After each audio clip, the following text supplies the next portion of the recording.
It's Wednesday, April 24th, and you're tuned in to the TNIAB podcast. I'm Vince. I'm Anthony. And this is the Geek Chic Culture Show. We talk about all the cool things in the whole wide world. I'm pulling on my socks. Easter is behind us, and the end game is ahead of us. Uh-oh. But before we get there, we gotta go through this podcast. Yeah, so, true. I think we have two questions to chew on. We because, do. Last week we just missed Paul's. Yeah, so we'll start with that one. Paul Chu writes in, sorry this is late. It's okay, no worries. We're late too. Might have to be used for next week. It is. This year we'll see the release of both Endgame and Star Wars Episode 9. Both films are culmination pieces to multi-chapter and multi-arc epics. Both are Disney. Both are ensemble pieces that inevitably have at least one character everyone loves. Okay. Both have pretty rabid and loyal fan bases, and both have their detractors. True facts. With all those similarities, which film do you think will come out on top? Being that this is speculation, let's assume apples to apples comparison and take out the movie was technically released on Wednesday. Oh, like money stats. Oh, so he wants financial success? Yeah. I'm gonna say Endgame. Yeah, I'm gonna go with Avengers on this one.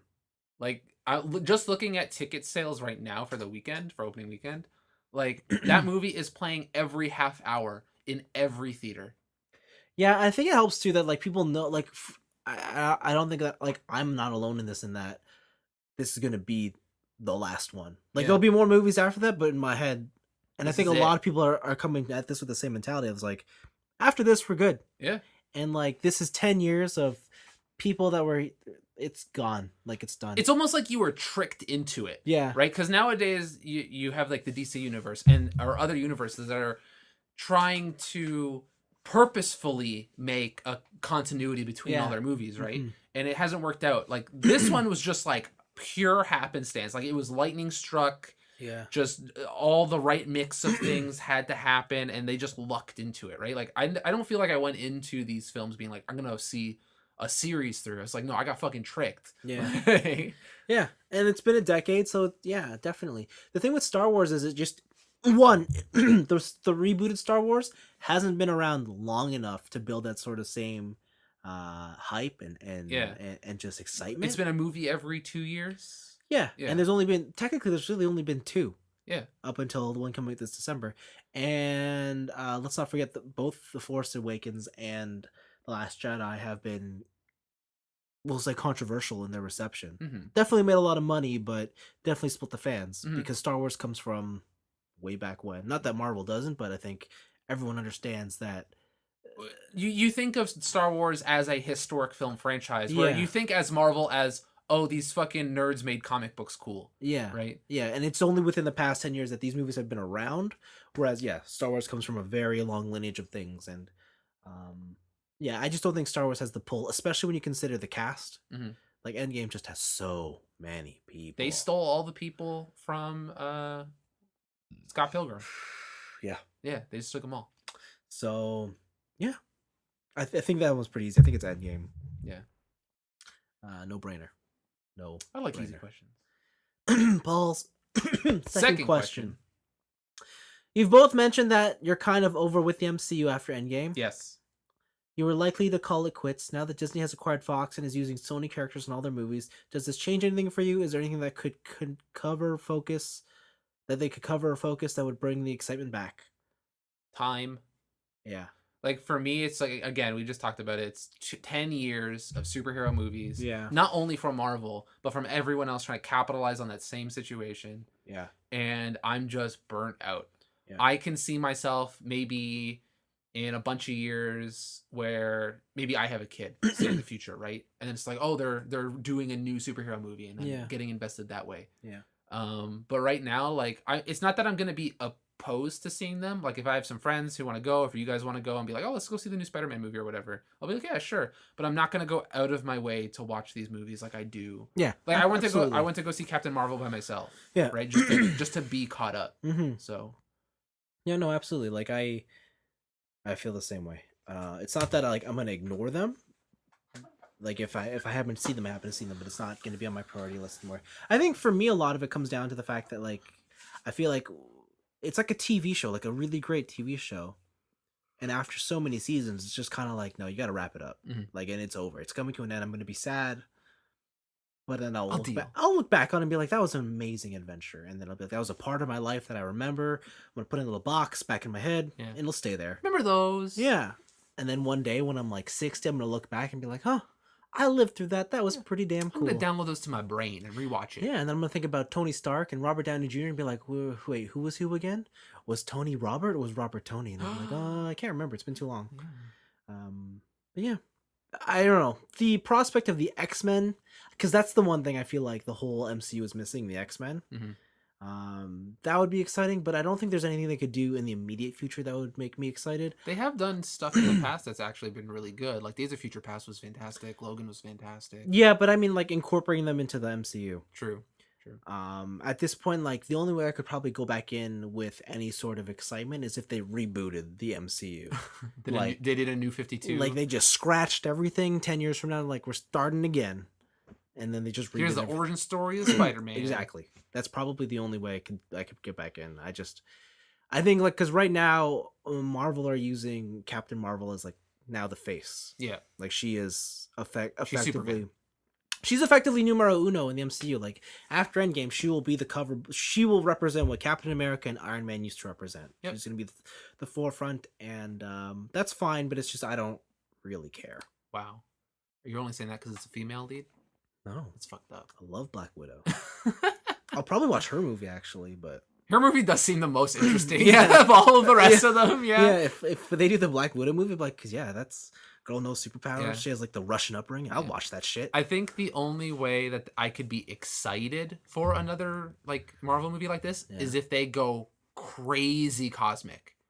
Oh yeah. Like they go way into space and they're doing all the wild shit. Like they just get death. Like the fucking apocalypse people show up. If they do like the one above all, like all the real deep ass cosmic shit, then I'd be okay. I'm down. Interesting. Nope. If they do like World War Hulk, I think I would. Okay, no, I got it. There's one thing that could bring me back. If they do like the Avengers against the Justice League, or the Power Rangers, then I'd be in. Did they do that once in a comic? Yeah, they did that once in the comic. That's wild. Yeah, that's wild. Yeah, Superman beats the Hulk. Yeah, he just flies him into space. Yep. So they did it. Yeah. Thanks for writing in, Paul. Thanks you for your Endgame related questions because we're gonna go see that this week. Yeah. Thanks for being consistent with these questions. Yeah, man. Yeah. Time for our picks of the week, and I don't know if there's anything that I can link off from Endgame other than apparently it's good. Apparently it's a good movie. Word on the street. Word on the street that it's good. It's also on track to make a lot of money. There's no way that this movie isn't making money. I know. Like it's making so much money that a lot of people are getting to see it for free. Yeah, like you. Like me. Little bish. You know that I had 2 opportunities to go see it? What? So I'm seeing it Friday morning, right? You didn't give me one of those? But the other one was the Thursday night, and you could go and bring 3 guests. This mother. But by the time I heard about it from like my team, the registration had sold out. You suck. But like everyone that I know, they all had like a spare ticket because they would like, oh, I'm bringing my wife, and my kid. I'm like, who's your spare ticket for? And they're like, oh, nobody. Just in case. Yeah. I'm like, okay, thanks. Give me all your spare tickets. So I was like, whatever. I got to work the next day. Might as well just come into work and watch it in the morning. So fair enough. So I did. Good meeting. It's a good work meeting. God damn it. Good 4-hour meeting. Those perks. Yeah. Picks of the week. You want me to go? Let's keep it on the movie front first. Okay. With Wild Speed. Super combo. Man, they had their second trailer, and guys, you do not need to watch this movie anymore. Either don't watch this trailer and see the movie, or watch this trailer and don't see the movie. Because they give everything away. I'm pretty sure one of the scenes is the final fight scene. Yes, and so I think in the first trailer, like a lot of the questions were, where are the cars? Yeah, there's no cars here. What the fuck? This second trailer, they show some cars, but then they show the big twist of the movie. The big location jump. Yep. And going to Polynesia. Yeah, what the fuck? Or is it Polynesia? I don't know. It's somewhere in the South Pacific. Mm-hmm.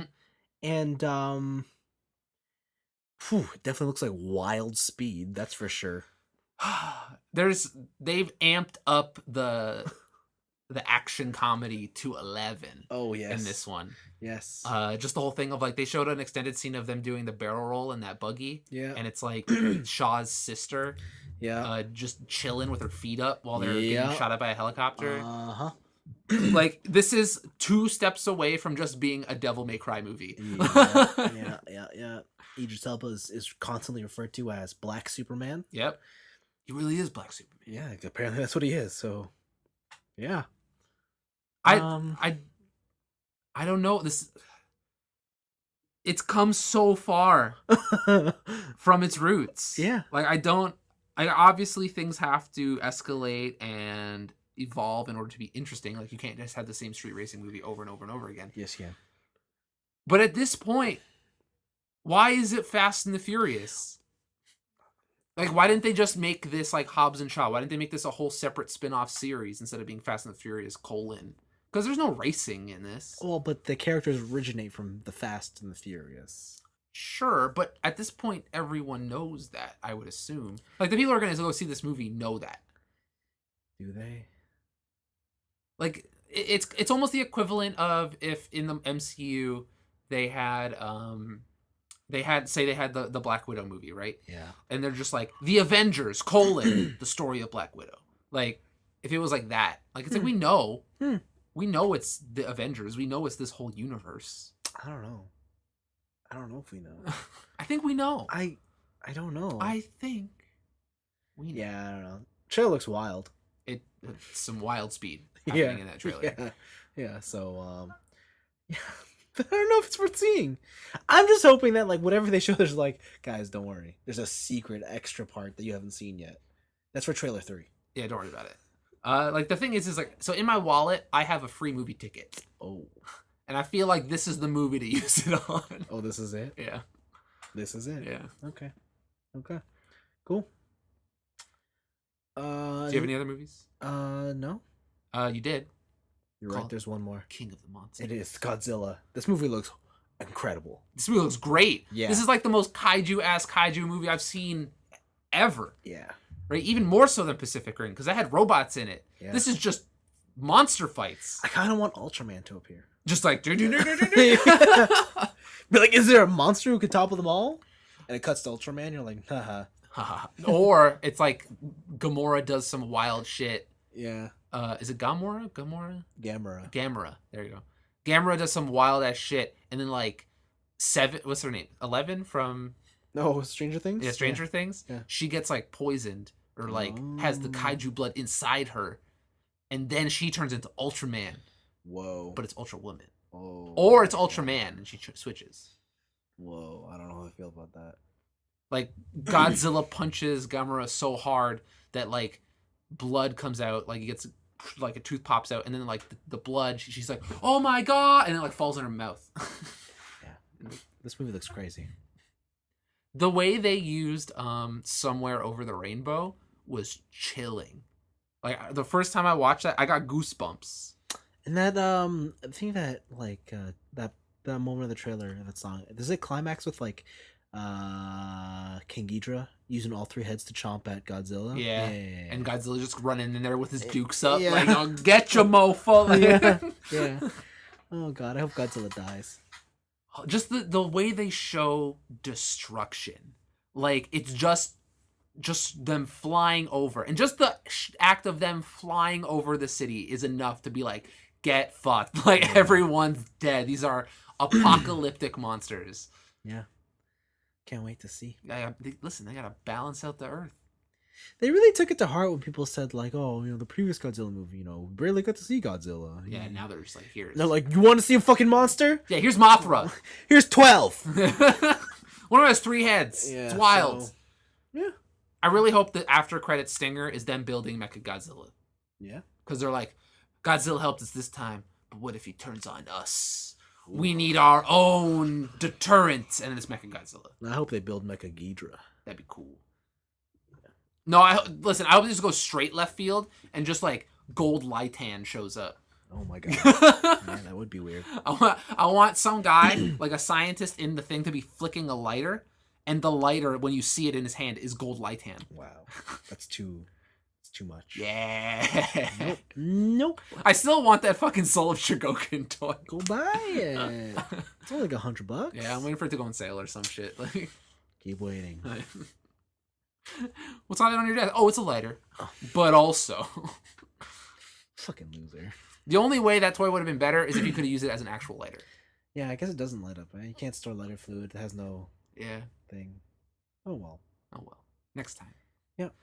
I got some more stuff. So there is a death in the manga scene, and the creator of Lupin the Third has passed away. Oh, I thought you meant there was an actual scene in manga where someone died. Yeah. What are you trying to tell me? Oh no.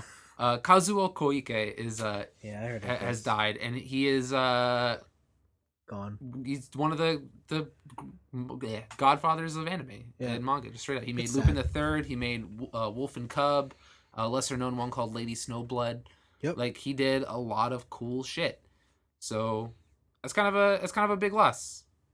Just in that scene. Just there you go. This one I thought was pretty interesting. It's a pretty politically charged one. Is that Sony says they have come out and explicitly said that the #MeToo movement is the reason behind stricter limits on sex in video games, at least on their platform. Interesting. Yeah. So the most recent one is Devil May Cry. Yeah. On the Xbox and I think PC, that game's on PC. On the Xbox version, at least, there are certain cutscenes where you see some butt cracks, right? And like Lady's got a butt crack, Trisha's got a butt crack, and you just see that, just full on butts. But in the PS4 version, like J.J. Abrams got a lens flare in there to cover the butt cracks, and so there's little stuff like that. But also for more sexually charged games, let's say like for example the Senran Kagura series, recently the lead producer on that has left the team because they basically only make games for the Sony platform, and he was tired of the type of censorship that they were getting. And obviously his comparison is, look at Mortal Kombat, look at all this really gruesome Western shit, like it's super violent and there's nothing there, like there's no problem there, right? Like ripping some girl's skin off her face is totally fine, but like showing a girl in a bikini is too much, right? And it's obviously not apples to apples for that stuff, but also when you just think of adult content as a sphere, he has a point. Like absolutely, yeah. I feel like if they're gonna do this, you gotta do with movies too. Yeah, should censor some movies, man. Yeah. Get J.J. Abrams put those lens flares on those butt cracks. Like fuck, man. If you're gonna not let me see some butt cracks. But it's really interesting to see a big corporation come out and just tell the Wall Street Journal, like, hey, this is why, like, this movement is actually why we're censoring certain things. I don't know, man. I feel like they're hiding behind it. They could, yeah. They could definitely do that, but what reason do they have to hide behind it? Right? It's like they're taking active measures to lesser the sexual content in their video games, but like how does hiding behind it benefit them in any way? So they don't have to deal with controversy. So like, oh, if this comes out, like, we're trying, like, this is why we're doing it, because yeah, I guess that makes sense. Like, I just wonder about those certain games, especially in Japan, like the Japan like not economy, but the Japan like clientele, like they love that shit. They love more sexualized stuff. That's why over in the West, Dead or Alive 6 was marketed more towards like I Am a Fighter, like it's all about the gameplay and whatever. But in Japan, it's all like, check it out, Marie Rose has a boob mouse pad. Yeah, it's rad. Yeah. It's weird. It's like they're trying to play both sides of the same coin, but they can't, right? Yeah. I just thought that was like a little interesting tidbit. So yeah, and then the last one is just kind of random. Will Smith. He has a trailer. He doesn't have a trailer, or at least I didn't pick a trailer of his. Okay. He is now invested in esports. Oh yeah. Yeah. So Genji, there's a global organization for gaming stuff called Gen.G. They announced that they had an investment around $46 million, and in this funding round, they were led by none other than the Fresh Prince himself, Will Smith. I just thought that was cool. Because also his management advisor is a two-time NBA champion, Chris Bosh. Mm. Yep.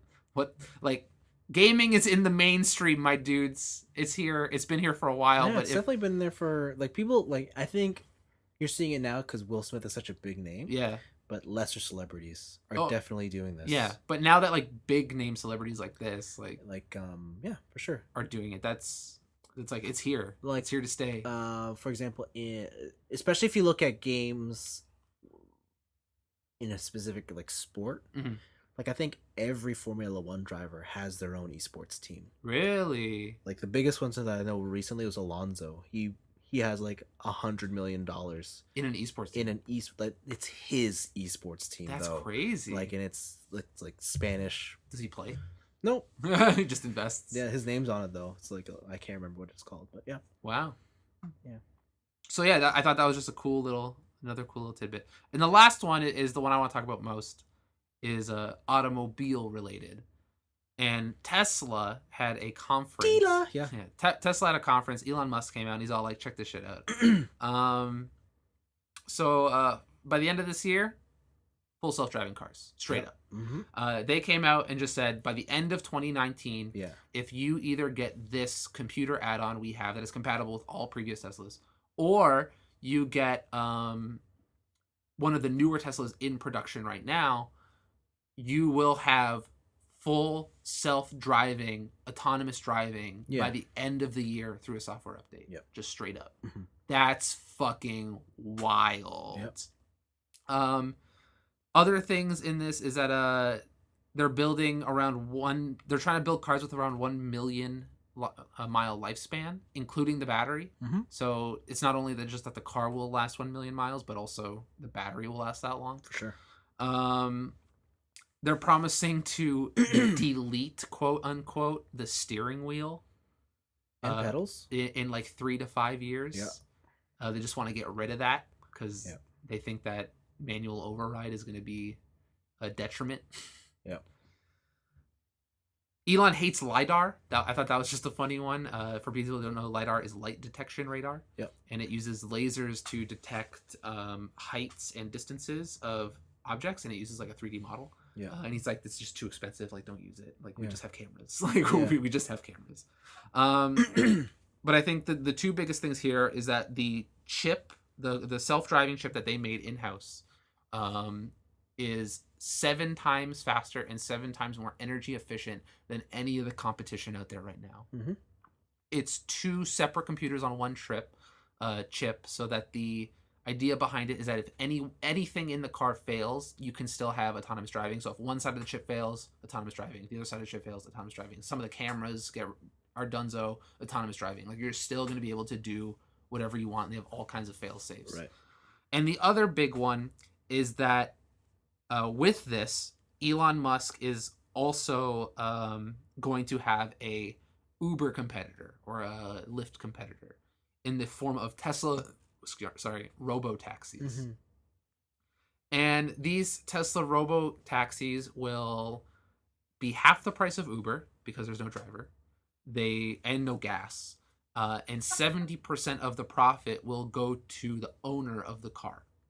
Oh, was that how he's doing it? Yeah. Oh, right, because that's why it's an Uber competitor. Yeah. So he takes a 30% cut. Ah.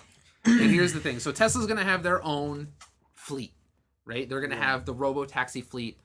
The other thing is that while you're not using your car, you can send it out to be a robo-taxi. Yeah. So your car can make you money while you're not using it. Yeah. Which is some wild shit. Yeah. They had some other stuff like, say you're in like a parking garage, you can have your car come to you. Yeah. Instead of having to go to your car. Yeah. Stuff like that is pretty crazy. But yeah, I think the biggest thing here is the robo-taxi. Yeah. Just like, that's nuts. Yeah. So they said that the only way for you to be able to use this feature is for you to be on the Tesla network. So say you take a Tesla and try to mod the shit out of it and use something else, you're not going to be able to use it, or any of the autonomous driving stuff. So that's how they keep it in-house. But yeah, man, the future is now. Self-driving cars are here. Yep. Yep. You're the car guy. What are you thinking about this? Uh, it's interesting to hear what you find fascinating about this announcement, Yeah. and it's the things that I would expect, the pie in the sky technology. Yeah. But and I have no doubt that Elon Musk and his team can build this stuff. Mm-hmm. Biggest issue is infrastructure. The Tesla launched in 2012. Mm-hmm. It is now 2019, and there is nowhere near as many of these electric charging stations as what anyone thought that he would have out there right now. Yep. That's why it's still tough I think there to is. like at least justifiably own a Tesla. Yeah, I think at least in Canada, if you have one of the long distance ones, there is enough for you to actually do a trip across Canada. Right, but it's But not. you have to take a very specific route. They're not like gas stations; they're not everywhere. Yeah, and like if anybody knows how to charge anything, it's not instant like petrol or fuel. Yeah, yeah. Right. The other thing too is Teslas are still not cheap. They're still not a, let's just say, you know what? They're not even attainable by the middle class. No, they're right? like they're $100,000 cars. They're US. Yeah, and then when these cars he's building with all the pie, like the great technology, I don't expect that to be anywhere near attainable. Mm-hmm. Like they're going to be very expensive. So it's more about like, yeah, in 3 years will they be on the road? Sure. Will they be out and about? Maybe, because the other thing you have to worry about is just legality. Mm-hmm. Will Not countries allow it? like nowadays, like the current Teslas you have now, you can hear about it. Like they have lane assist, they can more or less drive on the highway themselves. Yeah. You can buy cars nowadays with the same features, but none of that stuff is legal. Like Really? if you have lane assist, at least here in Canada, you're still supposed to keep your hands on the wheel. Oh. Like you're not allowed to drive with it. Like if you get caught with your hands off the wheel? hands off the wheel, the cops will pull you over and give you a fine. Wow. Like so that's the big issue. It's not that I don't think, like, I have no doubt in my mind this guy can build anything. Mm-hmm. But it's, will they let him use it? That's the big question. Right? Mm-hmm. Like it's and that's I think that's the big thing that we've always seen in any industry. Like anyone can make anything. It's just, can they actually implement it in a way where the majority of the public can actually consume it in its idealized form? And I don't think that's going to happen anytime soon. Okay. Like next 3 years, next 5 years, sure, I'm sure we'll see a car with no wheels and no pedals. No wheels. Or sorry, whatever. No steering wheel, no pedals. Will we actually see it en masse like he's describing this utopian world to be? I don't think so. Mm-hmm. I don't think we're going to be there. I think we're definitely still 10 years out of that kind of future. Okay. But I think it's all very exciting stuff. You know, like it's like with anything, none of this stuff actually matters until the poorest person in the world can afford it. Fair enough. Right? Like that's what you see with video games, right? Like Yeah. no one cares about the PS4 until the 5 is launched and the PS4 hits the bottom shelf price, Mm-hmm. and now suddenly everyone has a second wave. Yeah, and that's when it really matters. Mm-hmm. And so even Teslas nowadays, you know, they haven't quite hit that level. Like the current, because they were introduced 2012, those original models still aren't cheap enough or accessible enough to the mainstream crowd to where you're like, yeah, let's do this. Mm-hmm. Right. So I think it's so cool that this is happening, but I know we're still way out. Do you think we're farther than 3 to 5 years for having no steering wheel? Yes, I think we're way far out. Okay. It's kind of sad too, because like I understand the concerns, you know, like with, especially because, you know, I've been watching like that Our Planet documentary, and like makes you really feel bad about mm-hmm. how we waste so much of our resources. But it's like the truth is, even though we're making strides and making more strides every day, the world's not going to change overnight. It's going to be a slow shift till we fully adopt. The thing I also wonder is just like to get into like the politics portion is like how hard are gas companies going to be lobbying against these type of autonomous, because like the biggest thing for electric cars, like especially getting a Tesla, would be this autonomous driving. Yeah. Right. And like how hard are you going to have to lobby to a politician in order for them to not pass certain laws to allow you to have fully autonomous driving? Exactly, right? So like even though they have like I think they have like some dumb number of millions of hours for how many tests they've done, and they've only had one accident, and it was I know. minor. Like they got 0 crashes. I know, but right? but that one accident, and they're like, oh, the one they had the one fender bender where no one was injured. you know, like look at the airplane industry, right? Yeah. Like, 2 examples: airplanes have the technology to land, take off, fly to your destination all on their own. Mm-hmm. Have you ever been on a plane without a pilot? No, you have not. I've also never seen a pilot physically land a plane before. But you know he's there, right? You know he's there. That could just be security theater. I don't know. Yeah. Right? He could just be fucking there eating a bagel. Could be. Banging the stewardess. Like, Could I don't know. Could be. You're right. Could be. But the point still stands, right? Like, they're there. Mm-hmm. Also, the planes that we all get on, they're all... Rarely are you ever in a plane that's actually modern. Most planes are from the 80s or the 70s. And they're still using those old rigs. Yep.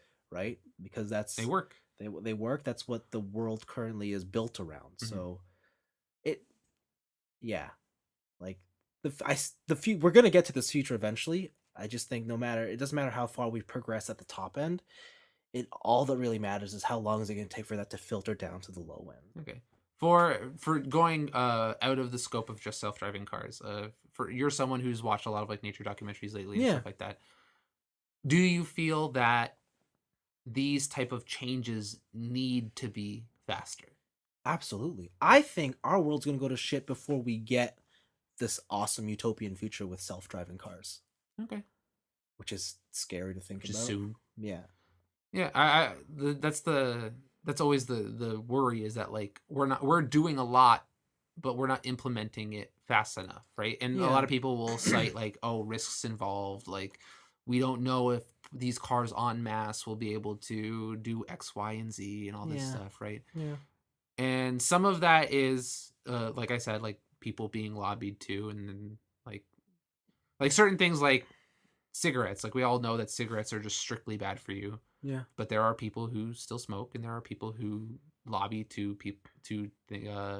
politicians to make that shit legal, right? Yeah. And it's just like there's strictly no upside to smoking. Yeah. But you still do it, right? And so I also agree that I think certain changes need to be faster. Yeah. And they need to be implemented. And even if that means taking some uncalculated risk that you don't know about, right? Like it's the whole thing of I've never been the Emma of the world, like to bring it back to Wonderland, where she's like, I'm gonna save everyone. The Promised Neverland. Promised Neverland, whatever. Wonderland, whatever. The Promised Neverland, like where Emma is always like, I'm gonna save everybody. I've always been of the person that's just like, I think that great strides in technology are okay with a little sacrifice, right? Like if unfortunately a couple people die because of self-driving car malfunctions, like that sucks. But the bigger scope of this is so cold. So ruthless. What if this was your family, Anthony? I don't give a fuck. What if this is you, Anthony? Oh, then I care. Oh, then he cares. No. Like if it's me, then that fucking sucks. But like we have to be willing to take these risks because we've been so stagnant for so long. At least that's my opinion. Yeah, it's tough. But yeah, no, it's exciting what he's building. It's cool. It's super cool. Yeah. Like he is the Tony Stark of real world shit. Yeah. Except that he doesn't have a rad iron suit that he can just go, screw you, government. How do you know that? Oh, maybe he does. I don't know. How do you know that? I don't know. You're right. It's fully electric too. Self-driving. It's actually charging in space, like in the upper atmosphere right now through solar. You know that car sent into space wasn't a car. It wasn't a car. It's a fucking robot. Yeah. Optimus inside that helmet. If you took off the spaceman's helmet, it's just the Allspark. Yeah. Oh my god, that'd be crazy. Yeah. So that's pretty cool. The other thing that came out this week was the trailer for Persona 5: The Royal. And Persona 4 Golden. Yeah, it looks like another girl, new storyline, but also it seems like they added more additions to the base game. Yeah, they showed the gym teacher from the first dungeon, and there's like new puzzles and stuff. Yeah, and he's using his grappling hook on a lot of shit. Yeah, I forgot he had that. Yeah, because he doesn't use it much. It's a lot of just jumping from platform to platform. Yeah, so definitely looks like they're adding at least enough stuff to make it worthwhile to play through it again. I'm hoping that it's a fest. I'm hoping that it's a complete, like, it's in the same setting, but it's a completely Oh, new you want like story. after the credits Yeah, edition? that's what I'm hoping it is. That'd be fun. Yeah, Yeah, that I'd be down with that. because like I don't know if I really want to play through Persona 5 again. Like unless I can transfer my Persona 5 save file to Persona 5 Royal and then do like a new game plus but see all the cool shit. Yeah. Then I'd be down. Yeah, that would be pretty cool actually. But if it's a fest, like, cause this whole girl is like, in the beginning trailer, the teaser trailer, she's like, the Phantom Thieves are a known thing to her, and she's like, I don't trust them or whatever. Right? People have to change on their own.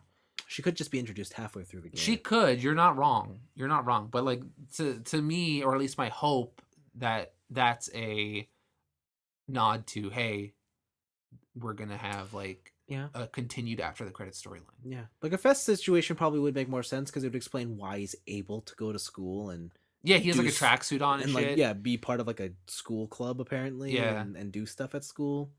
I didn't think about that, but yeah, you're right. That's definitely a possibility. Yeah, because his whole thing is that he was more or less on house arrest most of the time, right? Yeah.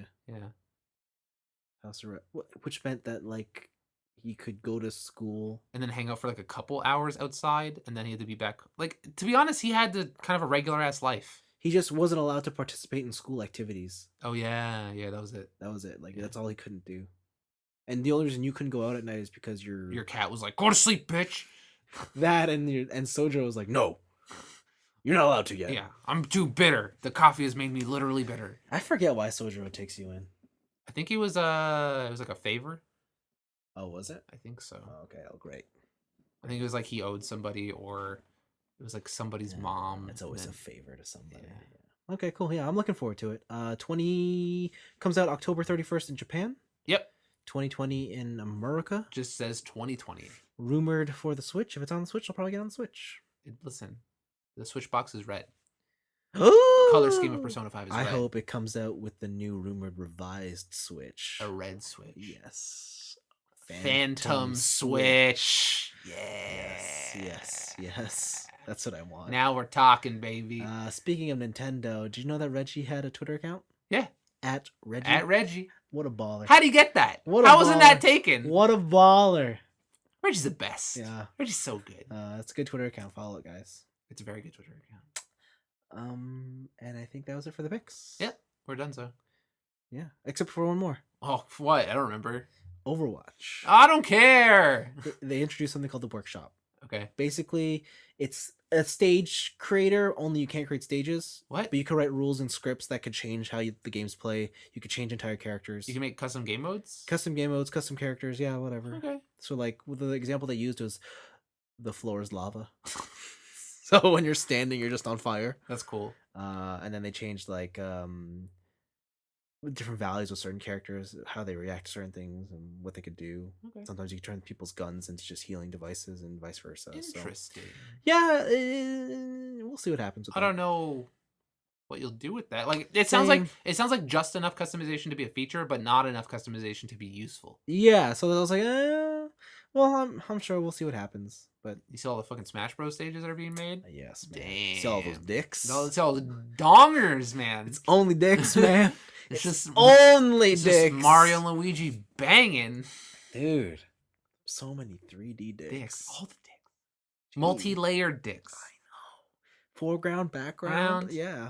Foreskin, backskin. Oh. Yeah. Anyways, yeah. That's great. Dicks are great. Let's go into our weeks. What did I do? I know what I did. No, you did. What did I do?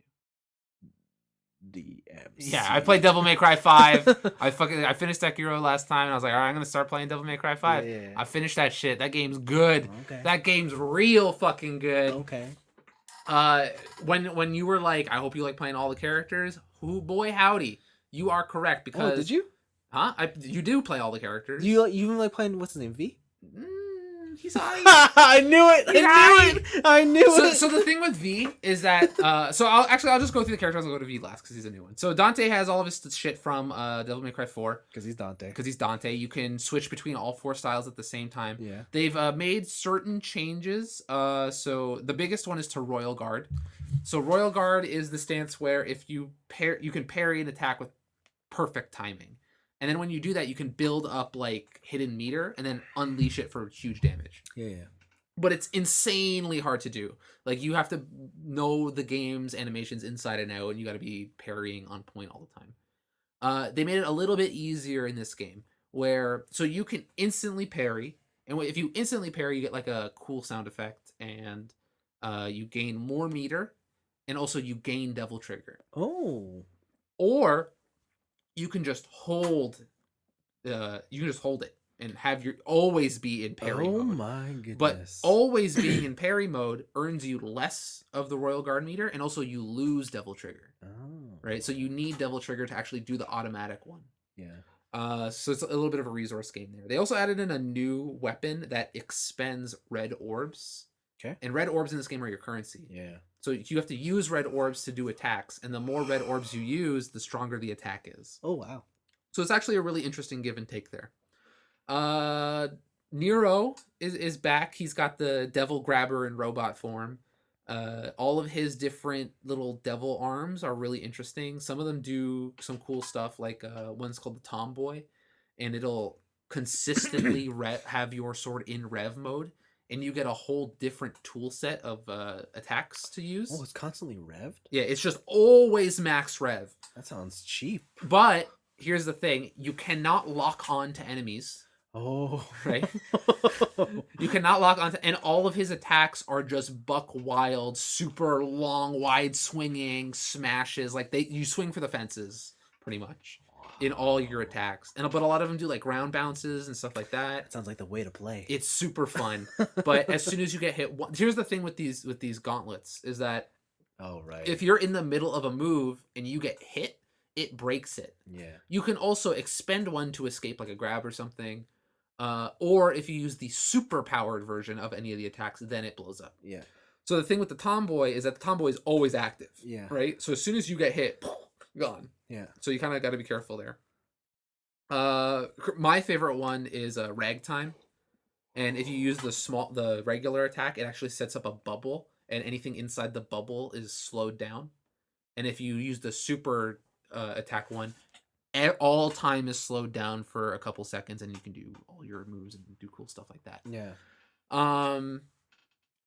With him, he still's got his rev sword, he's still got his charge gun, so his is pretty simple. But then there's V. And V is a brand new character. He's fucking Kylo Ren that reads poetry. Oh yes, he is. Yeah, he's poetry Kylo Ren. It's a Kylo Ren if you went to art school, right? But he's a summoner, which is actually a lot different for anything the series has ever done before, where he has 3 companions. He has a bird companion, he has Bagheera. Okay. Pretty much he has like demon Bagheera. Wow. And so a Black Panther, and then he also has like a golem, pretty much. But the golem is only used when he's in Devil Trigger. Okay. And your whole thing is that V is fucking useless. Like he walks slow, he dodges slow. Oh right, he has that walking animation. Yeah, he has a walking animation. And you use the familiars to fight. So your shoot button is the bird. Your melee button is the panther, and your Devil Trigger and circle button is the golem. Yeah. So you have to constantly be worried about your spacing between you and the enemy, then your person spacing, like your familiar spacing, because your attacks, like back, forward, press a button, forward, press a button, are all dependent on where it feels like where the familiar is facing in relative to the enemy instead of where you're facing in relative to the enemy. And that gets real fucking weird when it comes to just locked camera battles. Like boss battles that are locked in a certain position. Yeah. It's real weird. It takes a little bit of getting used to. I honestly, maybe I just don't know how to play him properly, but a lot of the times it feels like I'm not using him to his full potential, or I need to have like a different button layout so I can use all the things at the same time. Right. Because while I'm charging up one move for the bird, I can't really do anything with the triangle button unless I like move my thumb in a certain way, or like kind of play like it's an arcade stick on my controller.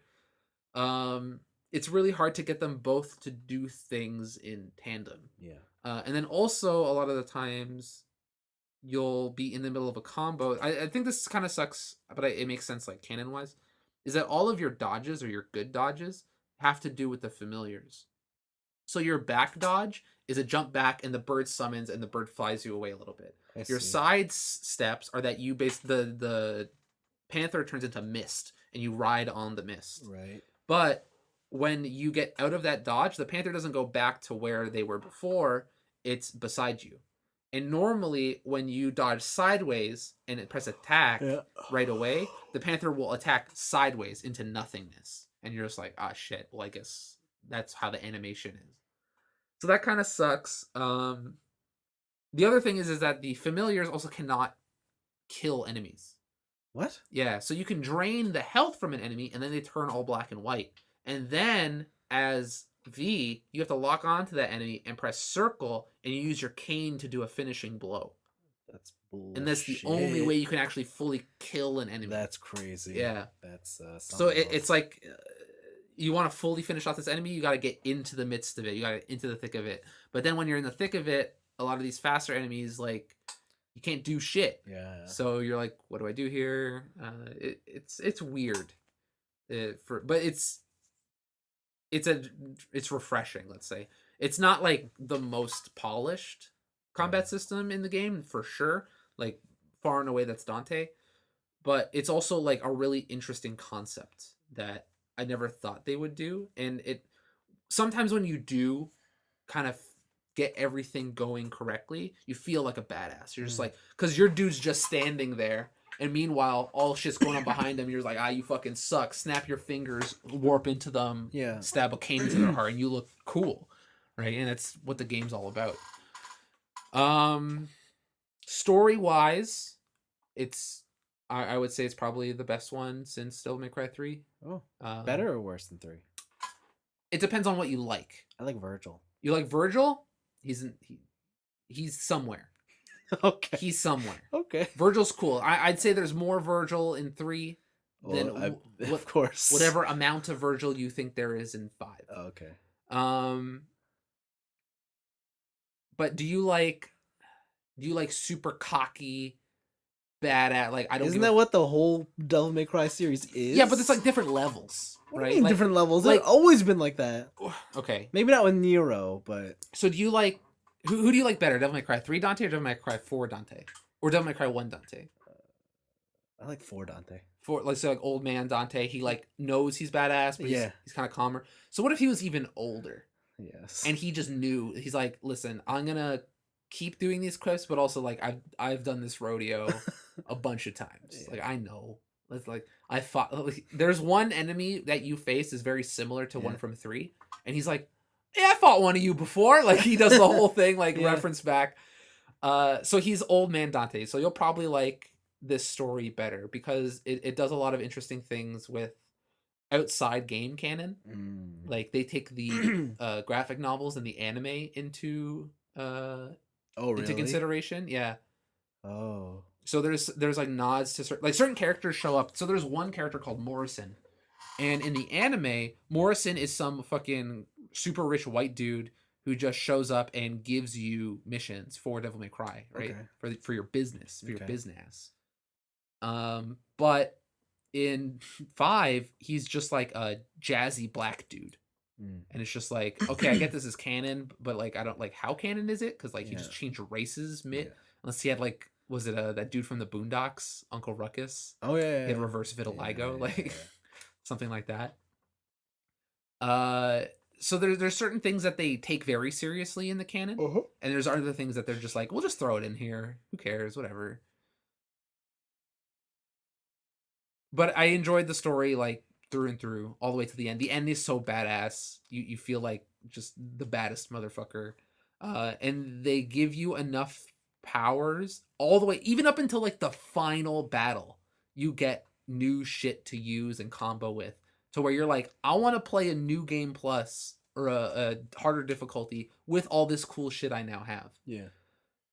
It's a good game. It's a real solid game. Like, paying full, like, this is like probably the only game I bought this year, or like maybe latter half of last year, where I bought this full price and I'm like, other than maybe Red Dead, like I'm like I am satisfied with what is on this disc. Like, because they've also said like there's hints that maybe they're gonna make another character playable in this game, but they're pretty much done production. Yeah. Like it's over. Like we brought this out. There's no like crazy post release. Like we built the game we wanted to build, and we're moving on to the next project. And like that's really rare in this kind of gaming sphere, and it's really nice to be able to just buy a product and know that like, hey, to get the full experience, I'm not gonna have to spend another like $40 after the fact. We'll see.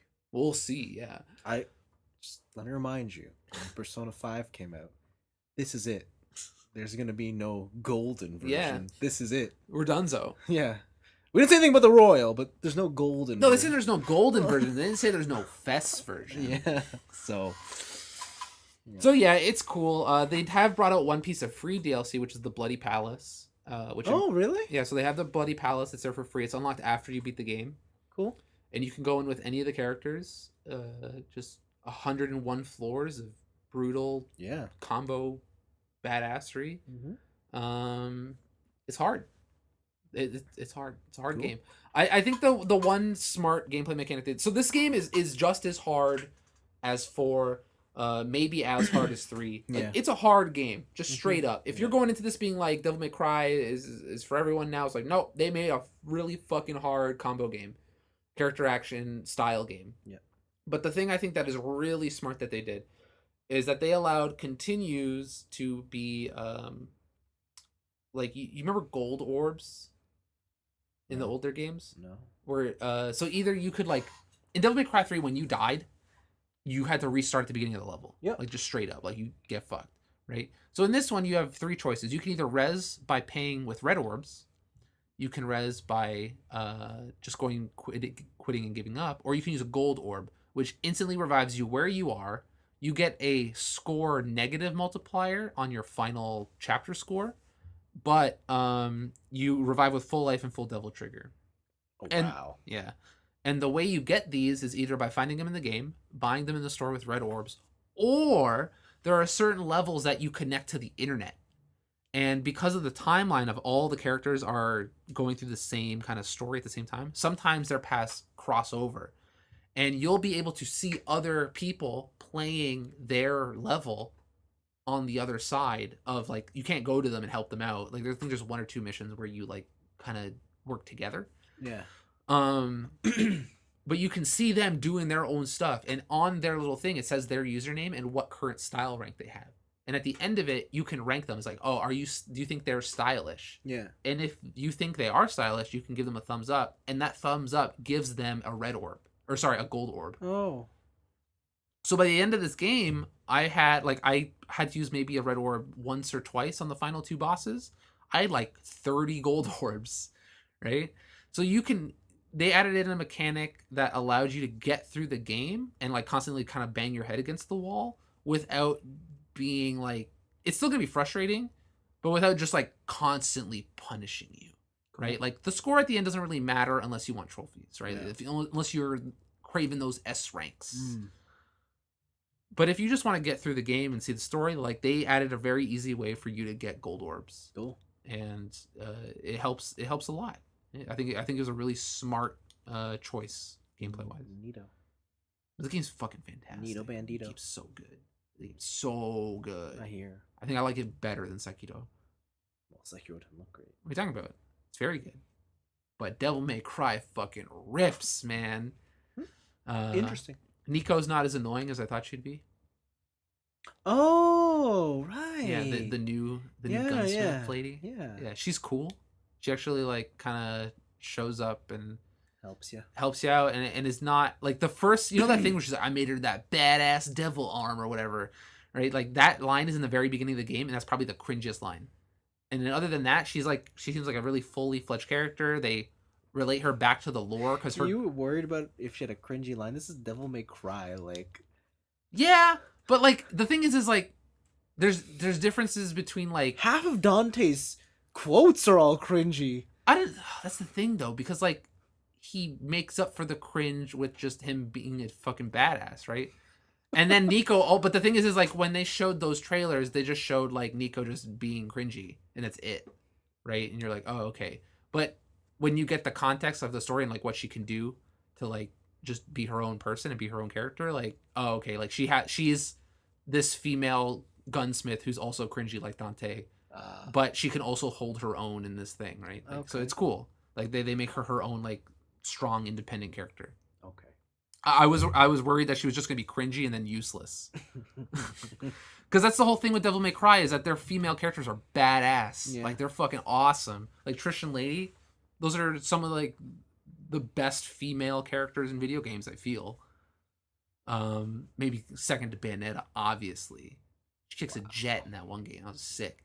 Wouldn't know, never played. You should play them. There's some probably the best character action game since Devil May Cry. They're on older consoles now. They're on the Switch. What are you talking about? You love the Switch. I don't got a Switch. You got a Switch? Listen, I know you're going to work all the time. You're playing that Switch. If you buy the Bayonetta on the Switch, you get 1 and 2 in a package. That means I have to buy it. Yeah, you should get it. No. Well, Christmas is coming up. No! Don't curse me like that. Christmas is coming up. All right. I gotta think of something. So yeah, Devil May Cry 5 is fucking awesome. It has everything you would want as a Devil May Cry fan in it. Yeah. It goes deep into the lore. It's great. It's just overall great. I think it's my favorite game this year. Yeah. So fucking good. Cool. Cool beans. You can still make character action games in 2019. I could have told you that. People haven't been proving it lately, so. Wasn't God of War just last year? Yeah, but that's not really what I'm talking about. But it's a character action game. It's more of an adventure game. Nancy, there's a man. He does character action. He's a character that does action, but like there's combos. It's more about there's upgrades and weapons. It's more about the story in that one. Where Devil May Cry is all about like take these gameplay mechanics and fucking master the shit out of them. I'm sorry, is Kratos not also as equally as gruesome as Dante in terms of what he can do? In terms of how you do it is not what I'm looking for in those type of games. Like if I just press square and then hit circle to do a cutscene, it's not really what I'm looking for. I don't know, man. Tomato potato.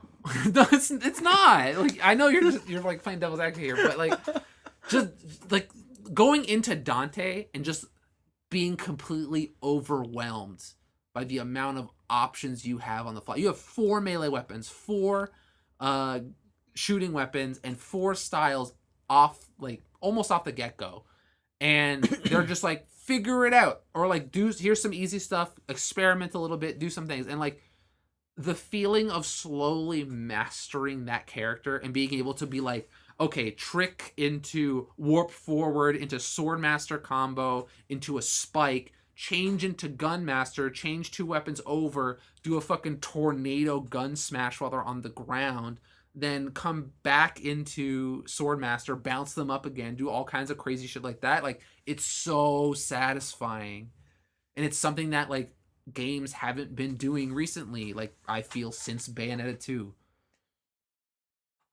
I don't know. It's good. Sounds like God of War. God damn it.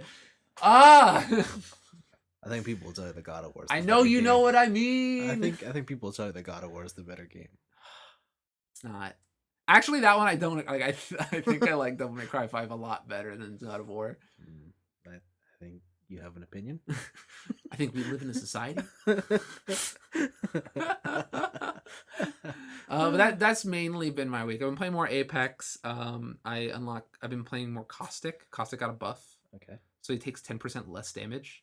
Wow. Him and Gibraltar do because their hitboxes are bigger. Oh, right. Yeah. So they're actual tanks now. And Caustic's poison does more damage now. I think it does 2 damage points more each tick. Nice. And that's a big enough upgrade to where he's pretty useful. So I can finally play the character I like playing. All right then. I gas chambered somebody in the bunker. Oh wow. We showed up all at the same time, and he ran into one of the rooms that only had 1 entrance and 1 exit, and I just threw gas traps in the doorway. Oh god. And he just died. Oh no. It was pretty satisfying. Poor kid. Poor kid. Yeah. There's still a lot of people in that game who don't know that you can punch doors down. Yeah. Yeah. So I just like when I'm down and I just block a door and they're like, shit, I don't know what to do now. They just run around, and then I get on the other side of the door again. They're like, fuck. Oh, it's so fun. It's weird. But I really love Apex. I'm getting a little bit better with the Wingman. Yeah. And like just popping off headshots with the Skull Piercer is super satisfying. But actually, because of the ammo nerf, I've switched over to the longbow. So I've been doing longbow, but with like short range sights. Oh, okay. Yeah, that's fun. That's real fun. Good to hear. Just gunk gunk, just smack people. Usually, if I have the backpack for it, I'll keep a sight in my inventory, so that if I see people far away, I'll go into my inventory, switch the sight to long range, and then do stuff. And then if it's close range, then I'll switch the sight back. I see. But it's good stuff. Usually, my go-to loadout right now is R99 and longbow / Spitfire.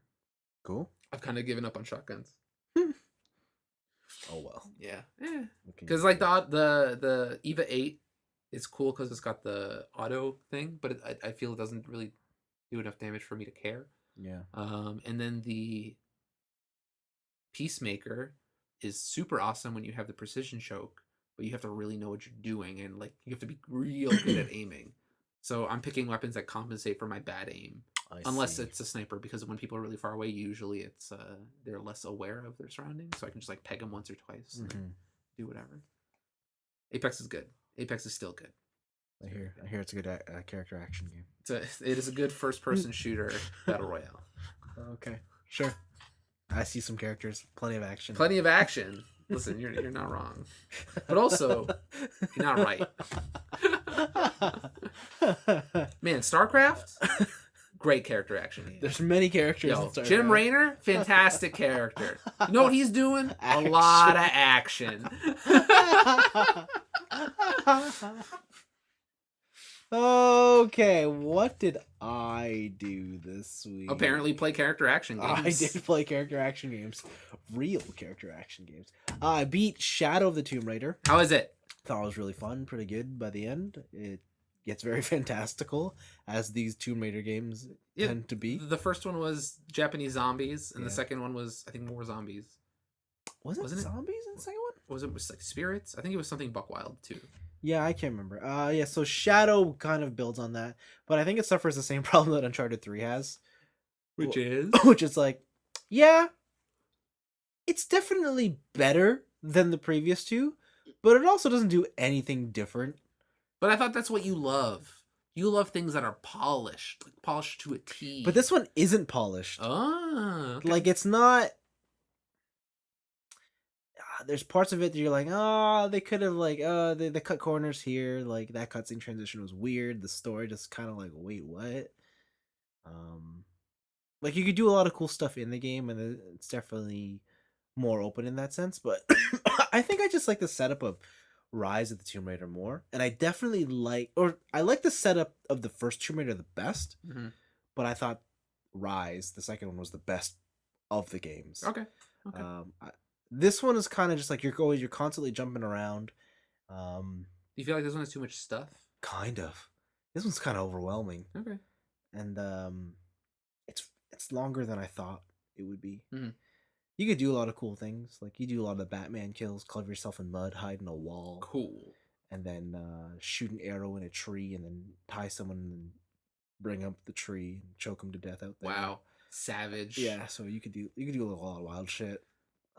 You can just set people on fire if you want. Okay. Yeah. I don't know if I want to. But... You have an arrow that makes people turn against themselves. Like, you shoot them, and they'll be like, fuck this, and they'll start shooting their friends. Wow, what? Like, yeah. Mind control arrow? What kind of dumb shit is that? Like, it counts as stealth kill, and like whatever. So it's pretty good. You have the ability to lock on up to 3 targets and instant headshot them all. Mm-hmm. So, like, yeah, you have some pretty wild powers you can do. Okay. But yeah, it's more Tomb Raider.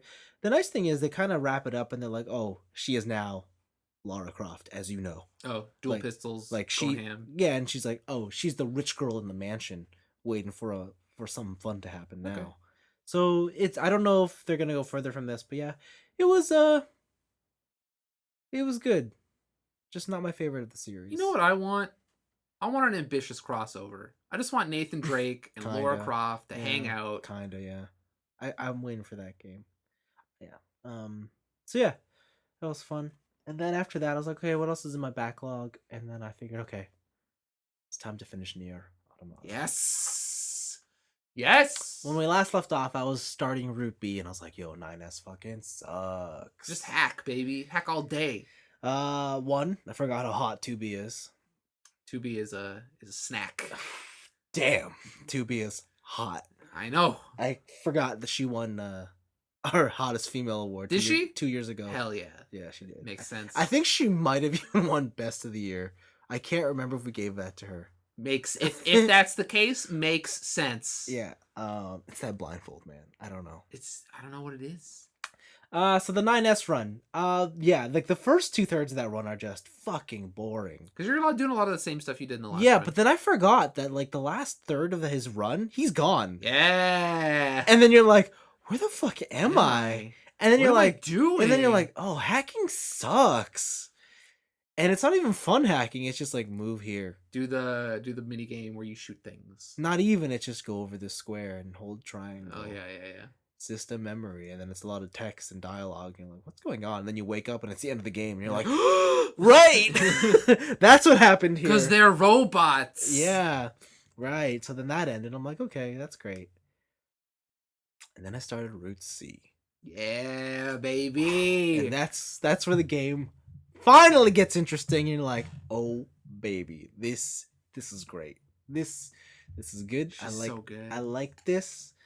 Stuff happens. So and then A2 happens, and you're like, A2 is so and you're good. like, damn, I didn't think it'd get better than 2B, but A2 is wild.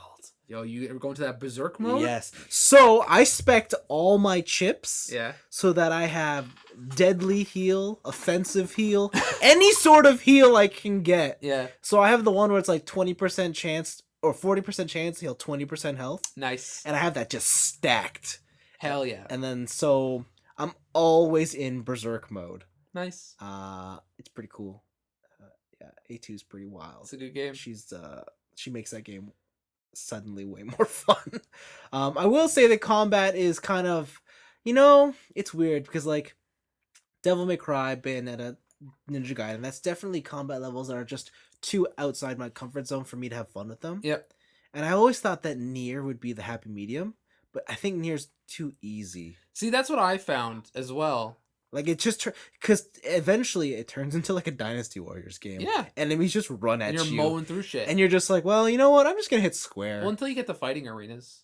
Did you find those? Yeah, I did, but like I didn't bother. Fair enough. Yeah.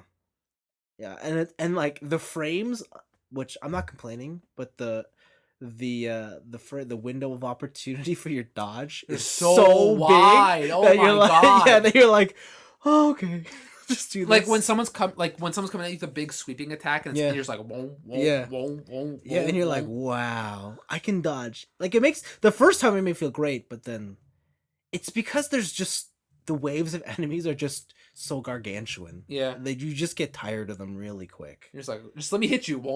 Yeah. Let me hit you. Yeah. So, yeah. I think I'm at that point where something's happening in the Forest Kingdom, and I gotta. I feel like we're far enough away from the game where you can talk about spoilers. Yeah. Yeah. What are we talking about? Like just say where you are, what you're doing. Like something's happening. You can just say. Oh, okay. So I am A2. And I think Pascal, the robot Forest King leader. Yep. Not Forest King leader. Sorry. The town. Yeah. Leader? Like the Robo Haven. Yeah. I think he said he's under attack, and I have to go save him or something. Oh fuck! Yeah. I want to know what you do there. Okay. I want to know what you do at the end of this. Okay. Someone has told me before that like you do have to choose. You have to choose the thing. Yeah, and then like apparently like well, I'll go into next week, but yeah, that's where I'm at. So I want to see if you're a monster like I am. Because the thing is, right now I'm doing I'm just clearing out some side quest stuff. Like I have some red ticks on the screen. I'm like, because I didn't do them during the 9S run. Yep. And I thought they would carry over to the A2 one, but they don't. Nope. So I'm like, well, okay. Shit. So yeah, I was just helping out the twins with their stuff. Oh, the twins are fun. So I did that, and then I think they're from another game. I think they're from Drakengard. Are they? I believe so. I can look it up. Yeah. So yeah, I'm having fun with that. There are certain things like I wish they were a bit more explicit with some of the, how can I put it, character motivations.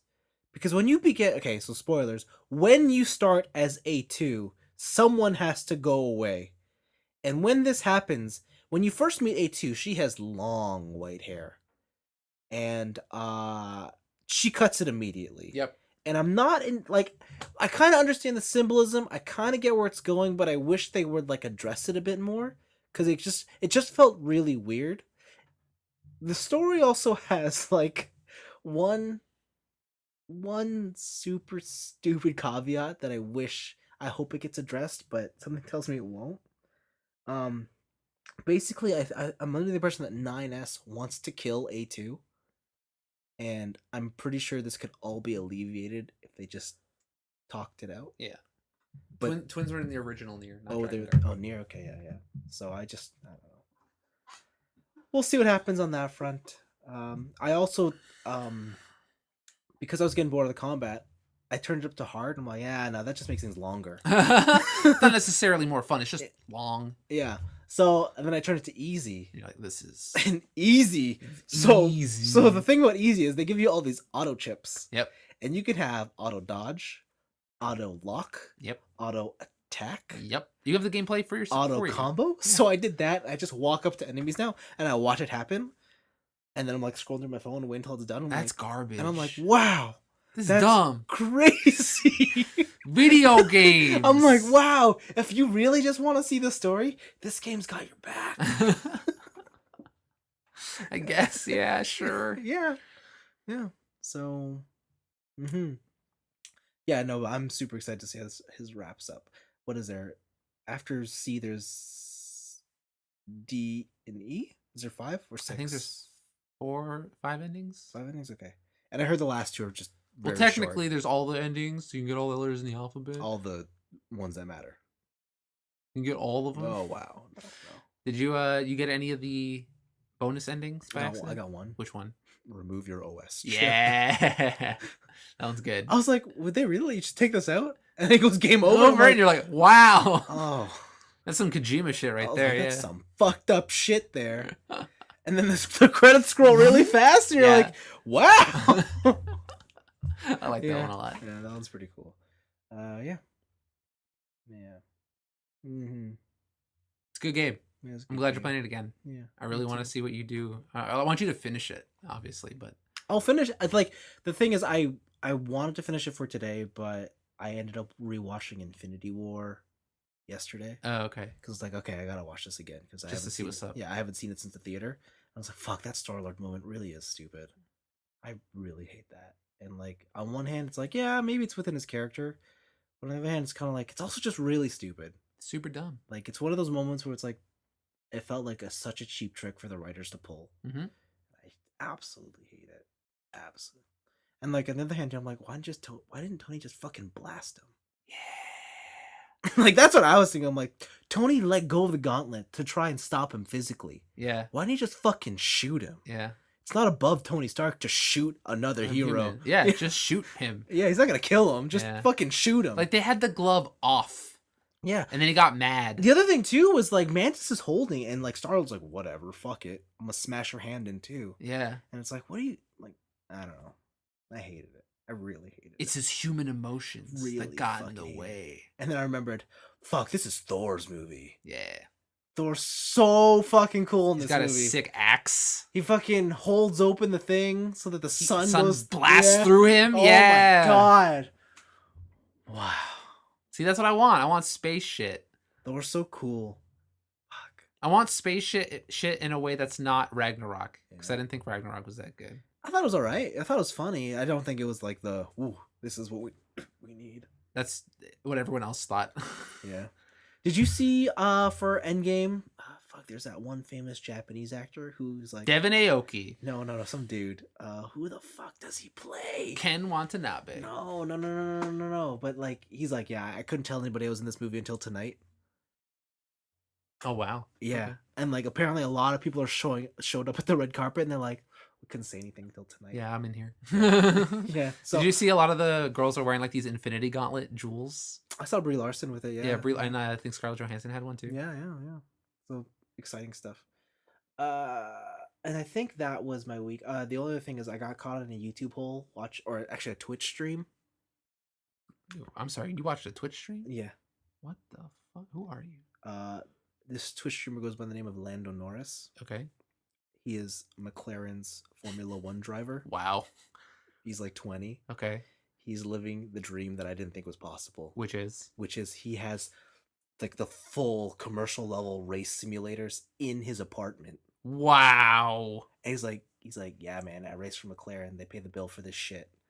But when he's just at home, he's like, now watch me race in iRacing.